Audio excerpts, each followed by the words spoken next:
كان الناس يصلون بخشوع، ونقرد الحين قدنا كأننا في سوق ولا في قهوة، خاصة مع بعض النغمات الخبيثة التي يضعها من لا خلاق له ولا دين. يحط نغمة أغنية وتصقع عليه الأغنية وهو في المسجد يفضح نفسه.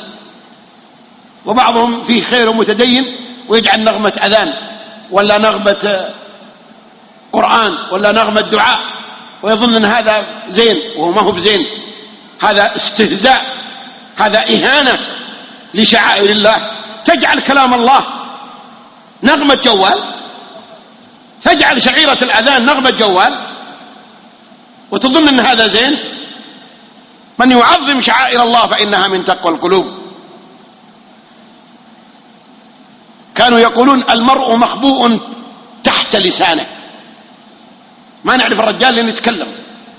واليوم لا، المرء مخبوء في جواله. إذا أردت أن تعرف رجال فارقب حتى يدق الجوال، ترى الجوال بيعلمك منه الرجال. فيه رجال صاملين تجي نغمة جواله صاملة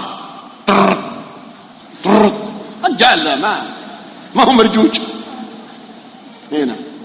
وبعضهم نغمة جواله رنة واحدة، لأن فيه في الجوال رنة واحدة، يعني واحدة خلاص طل، عرفت ان في واحد يقول ابغى ارد ولا ما برد.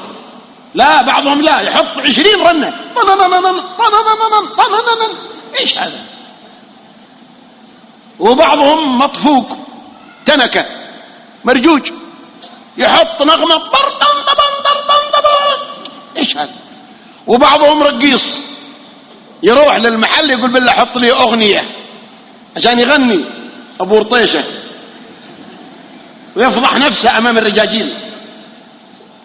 كنا مرة في مناسبة والولد مسكين الدلة في يساره والفناجيل في يمينه والجوال في جيبه وتدق نغمة جوال اغنية فاضحة، فمسكين بهت صعق، لا يقدر يرجم بالدلة ولا يقدر يوضع الفناجيل ولا يقدر يصك الجوال.